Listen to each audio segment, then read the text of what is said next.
নমস্কার বন্ধুরা, আমি আবার আজকে একটা মাংসের রেসিপি নিয়ে চলে এসেছি। তো আমি এখানে খাসির মাংস রান্না করে দেখাচ্ছি। প্রথমে দিয়ে দিচ্ছি ধনে বাটা, জিরে বাটা, হলুদ লবণ দিয়ে দিলাম। এবার দেব আদা রসুন বাটা আর একটু কাঁচা লঙ্কা বাটা আছে সঙ্গে। তো ঝালটা তোমরা তোমাদের স্বাদ মতো দিয়ে নিও। দিয়ে দিচ্ছি টক দই। এবার এই মাংসগুলোকে সুন্দর করে মেখে নেব। ভালো করে মেখে অনেকক্ষণ রেখে দেবো, বেশ কিছুক্ষণ রেখে দেবো, কারণ যতক্ষণ রাখা হবে মেখে মাংসটা তত ভালো মুজবে। খাসির মাংস মেখে একটু বেশিক্ষণ রেখে দিলে বেশ ভালো হয়, খেতে স্বাদও ভালো হয়। তো এবার আমি এটা সর্ষের তেলেই রান্না করব, সেই জন্য দিয়ে দিলাম সর্ষের তেল। এবং এতে মাংসটা আমি আলু দেব, আলু ভেজে নিচ্ছি। আলুগুলো লাল লাল করে ভেজে নেব। মাংসে আলু না হলে জমেই না মাংসের স্বাদটা। তো আলুগুলো আমি ভেজে নিলাম। এবার এই তেলের মধ্যে দিয়ে দেবো সামান্য চিনি। চিনিটা যেমন টেস্টও হয়, আবার কালারটাও খুব সুন্দর আসে।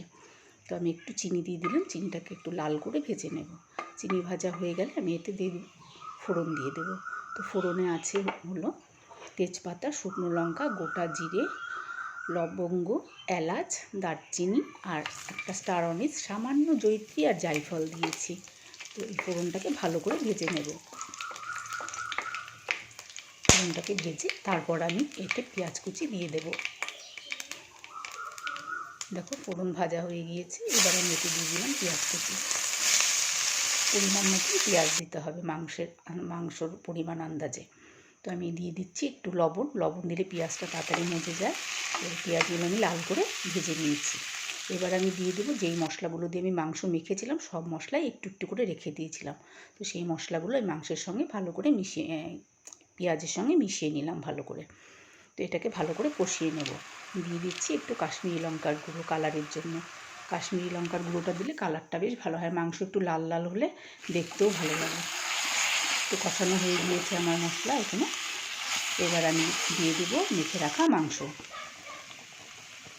মেখে রাখা মাংসগুলো আমি দিয়ে দিচ্ছি। এখন কিন্তু অনেকক্ষণ ধরে কষাতে হবে। যতক্ষণ মাংসে জল থাকবে ততক্ষণ ধরেই মাংস কষাতে হবে। জলটা একদম টেনে যাবে। ভালো করে কষানো না হলে কিন্তু মাংসের টেস্টটা আসবে না।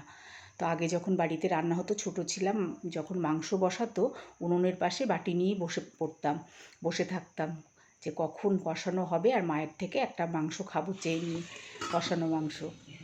সেই স্বাদ এখনও ভুলতে পারি না। তো আমি এখানে মাংসটাকে ঢেকে ঢেকেই কষাচ্ছি, কড়াইতে করছি। ঢেকে করলে সেদ্ধটা ভালো হয়। তো দেখো এখনও কিন্তু আমার কষানো হয়নি, এখনও একটু জল আছে, হালকা জল আছে, তেল ছাড়ছে আস্তে আস্তে। খুব সুন্দর করে কষাতে হবে। কাঁচা মশলার গন্ধ যতক্ষণ না যাবে ততক্ষণ মাংসটাকে কষাতে হবে। কষানোর উপরেই কিন্তু টেস্ট নির্ভর করবে, মাংসের স্বাদটা নির্ভর করবে কষানোর উপরে। তো আমি আবার ঢেকে দিচ্ছি। তো ঢেকে ঢেকে মাংসটাকে সুন্দর করে কষিয়ে নেব। মাংস কষানো হয়ে গেলে আমি এতে গরম জল বসিয়েছি আর একটা ওভেনে। তখন আমি মাংসের ঝোলের জন্য গরম জল ব্যবহার করব। তো দেখো মাংস কিন্তু এখন কষানো হয়ে গিয়েছে, সুন্দরভাবে কষানো হয়েছে আর সুন্দর গন্ধ বেরিয়েছে, দারুণ সুন্দর গন্ধ বেরিয়েছে। মাংস একেবারে এইভাবে কষিয়ে নিলে দারুণ টেস্ট হয় খেতে। তাই আমি এখন ভেজে রাখা আলুগুলোও মিশিয়ে নিলাম সুন্দর করে। এবার দিয়ে দিচ্ছি ঝোলের জন্য গরম জল। গরম জল দিয়ে এবার ঢাকা দিয়ে সেদ্ধ হতে দেবো। বেশ অনেকক্ষণ টাইম লাগবে সেদ্ধ হতে। আমি মাঝে ঢাকা খুলে আবার দেখে নিচ্ছি হলো কি না। তো এখনও হয়নি, আরও কিছুক্ষণ হবে। একটু নেড়ে দিলাম। খুব সুন্দর গন্ধ বেরিয়েছে। আর আজকে যেহেতু আমি মাংসের ঝোল রাখবো, তো বেশি শুকাবো না, একটু ঝোলঝোলই থাকবে। আলু দিয়ে মাংসের ঝোল দারুণ লাগে খেতে। গরম ভাতে এই স্বাদের তুলনাই হয় না। তো আমি আবার একটু ঢেকে দেবো। এবার দিয়ে দিচ্ছি গরম মশলা। মাঝখানে আমি ঢেকে দিয়েছিলাম। এবার আমি একটু গরম মশলা মিশিয়ে দিলাম। এখন রান্নাটা হয়ে গিয়েছে। আমি এবার নামিয়ে নেব। দেখো কি সুন্দর ফুটছে। তৈরি হয়ে গেল আমার খাসির মাংস রান্না করা। তোমরা দেখে বলো তো কেমন লাগছে দেখতে। আর আমার রান্না যদি ভালো লাগে বা আমার ভিডিওগুলো যদি ভালো লাগে তোমাদের, লাইক কমেন্ট অবশ্যই করো কিন্তু।